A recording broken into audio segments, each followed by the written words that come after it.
Hey, welcome to Learning and Unlearning. This video is going to cover 3 parts about why anyone could do Lent. First, I'm going to explain what Lent is, where it comes from. Then I'm going to explain the benefits of Lent. And then part 3 will be how you could do it. I don't know about you, but I don't need to know how to do it if I don't want to do it. So part 2 on the benefits is coming before how to do it. Part 1, what is Lent? Where did it come from? So I have my phone here because I'm reading from different sources. However, I did learn what Lent is through my own experience. First of all, I went to a Catholic college and some of my best friends are Catholic. I'm Christian as well, but Protestant. So my denomination did not observe Lent, even though some Protestant denominations do. So, for Roman Catholics, Lent is a 40-day period before Easter that replicates what Jesus did when Jesus went into the desert and was fasting. So, during Lent, usually people fast from something as a penance for sins. You can also add something in that's positive or beneficial, or a kindness or service to others. The BBC talks about Christianity, Lent as a season of reflection and preparation before the celebrations of Easter. You don't have what you normally have. You're fasting from something, and in that hardship, like spiritual fasting, is meant to be replacing the thing that's gone with leaning on God and relying on God, or talking to God, being closer to God, and going through some type of sacrifice like Jesus was sacrificing. So Catholics would abstain from eating meat on all Fridays, including Good Friday, that is right before Easter, and also on the start of Lent, which is Ash Wednesday. So this is coming out on Friday, where Ash Wednesday was 2 days ago. Part 2, the benefits of Lent. Well, you can imagine that a spiritual practice where you're sacrificing something might be tough mentally, spiritually, emotionally, because things that you normally feed yourself or give yourself, your body is used to and your brain is wired to be used to. And when you abstain from something, it is hard, and that takes an extra effort upon yourself to go through it and achieve it. It's like a test. It's seeing how you can fare, and you want to come out on the other side better for it. So, like, I learned something, or I grew, or I just achieved it. And in this case, if you are abstaining from something and you're getting closer to God spiritually, like, that is a great thing. But if you want to do something like Lent, that's not Lent because you don't practice religion or you don't practice Lent, you could still do it. I mean, it doesn't even have to be during the Lenten season. You can call it whatever you want. You can fast from things. So let's say if you were, for example, like giving up sweets, which is what a lot of kids do because they like candy or they like dessert, and it's like a way for kids to practice fasting without like being too hard on themselves. But if you do give up dessert, like, you probably are eating less sugar, it's probably better for your health, it might be better for your weight, whatever. That idea is that you're gonna benefit from giving something up. Now, in Lent, you can also add something in, or instead, I guess, instead of giving up more than just meat on Fridays, you can add in something. So think about doing good deeds, or writing handwritten letters to your loved ones, or volunteering somewhere, or doing something good for yourself. Like, for all the 40 days, you bring this big water bottle and you like finish the water bottle every day if you struggle with just staying hydrated. You might commit to certain types of exercise or prayer time or journaling where you didn't do that before. So even if you did the did the action before, you're committing to more of it for the 40 days and you're just not allowed to skip or whatever. So in this case, it's not the religious practice of Lent. It's just copying the idea for a spiritual purpose to better yourself and help yourself. So you get the idea of benefits from Lent, whether you give something up or add something in. You're gonna pick out what you want to do based on what the benefit is supposed to be. So it's all within, it's all your own choice. If you need help thinking of benefits to something, then I don't know if you should do it. The last thing is that a lot of people say it takes 21 days to form a habit. Well, maybe that's true, but when I looked this up, healthline.com said that it can take, quote, anywhere from 18 to 254 days for a person to form a new habit and an average of 66 days for a new behavior to become automatic, end quote. So, like, you can picture 21 days of something probably starts to form those pathways in your brain to do this thing, especially if you attach habits to things that you already do. What's that called? Stacking? I think it's called stacking habits. Where if you always brush your teeth, which I hope you do, then let's say you also create the habit of doing 10 squats, like right while you're brushing your teeth or when you're done. So when you do the one thing that you already have a habit for, you stack another habit. So anyways, 21 days is probably enough to start to remember, oh yeah, I need to do my squats after I brush my teeth.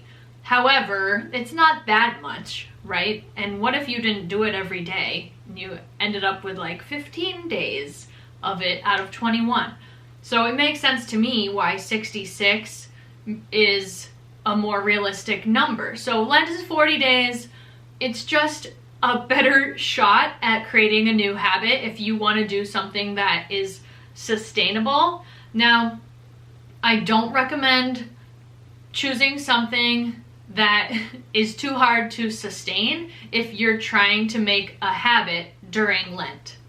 You do not need to pick something sustainable during Lent. So don't get me wrong. You can pick something that's really hard and do it for 40 days and then be done with it. And that was your sacrifice and your personal growth. But if you want to create a habit during this time that will be hard to begin with, and when Lent is over, it might be easier because you did it for 40 days and created a habit, why not? Go ahead. So here's my story. 10 years ago, I chose to be a vegetarian during Lent. And I was adopting the idea of Lent because my church was, even though my denomination, as I said, did not do Lent, didn't teach it to me or practice it, but they were doing it because they wanted to that year. I had just read the book Eating Animals by Jonathan Safran Foer, and it's amazing, where he interviews people in the meat industry, all angles, non-biased, presenting information, and then he was on a personal journey, so he gave his sort of decision and feelings at the end, but he doesn't push it. It's all sides of the meat industry in America, and I saw that there was undeniable information that there's animal abuse, antibiotics, hormones going into animals, and then you eat them.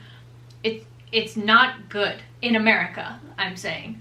So unless you can find local farmers who feed their animals the proper things and kill their animals in a proper way, meaning caring or conscious or non-abusive, that's fine for me.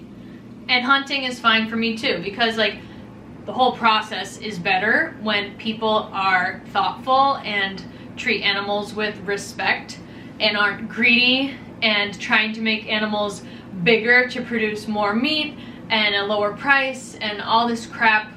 That is why I did it.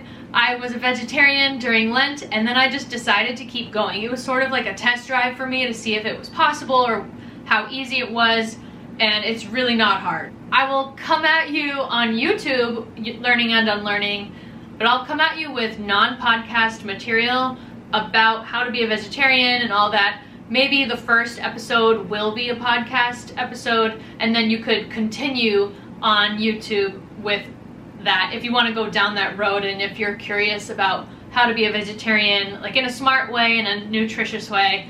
I wanted to say that if you do Lent, obviously if you're watching this on the day it came out, or if you're listening to this episode today, you're a couple days late. It doesn't matter. Listen, this is not about a religious practice necessarily. If you want to do something that betters yourself for 40 days, you can start whenever you want. So please don't think you have to wait and try again next year because Lent has already begun. You could start now and it could be shorter. You could still end on Easter, or you could start now, count to 40 days, and do it that way. This is all up to you. Part 3, how do you do it? Well, you make the decision. You want to decide, I would say, one thing to add into your life every day, or every Friday if you want to just go with the no meat on Fridays thing, or one thing to add in. If you're someone who is practiced at this type of thing, then you could take one thing away and add one thing, but honestly, one thing is enough. Don't push yourself, don't overachieve. This is supposed to be hard enough so that some things that are part of your daily life you take out or add in, okay? We're not trying to beat someone else in what they sacrifice. This is personal, it's private, it's inside, and so you can decide by yourself. If it helps you, you can tell someone else because they might hold you accountable. That's your choice. You can also write it down, post it on your refrigerator or somewhere that you look a lot, maybe on the mirror, it doesn't matter, maybe on the dashboard of your car. You're just like posting your commitment to yourself somewhere, and that will help you see it and remember. If the thing that you do is a certain time of the day, like if you want to wake up and journal, you would change your alarm on your phone or put a reminder in your phone for that time to go do that thing. Other things that help are doing the same thing as someone else, not just someone holding you accountable, but maybe you like go on a walk every day and you meet up with your like neighbor who's your friend and you walk every day together. That would be helpful if you had someone to partner with. Lastly, just reflect on it. Reflect on what seems right and what seems like smart and healthy and doable, realistic, non-punitive. It's not gonna help if you're hard on yourself or telling yourself mean things. That doesn't make us do things. Just be positive, believe in yourself. This is self-improvement. It's one step at a time. DM me at SmartVegHead on social media platforms or under Learning and Unlearning on YouTube, and let me know what you thought, or tell me what you're going to do for Lent, and just share with us and build a community with what you think you might adopt. And if not, that's totally fine. Go on living your life and being true to yourself. Thanks for listening. Totally unrelated, but related because it's me. If you see anything that I'm wearing or see my style and you want to know where it's from, you can explore my videos on fashion on the channel called The Sassiest Sam, and I make style videos there.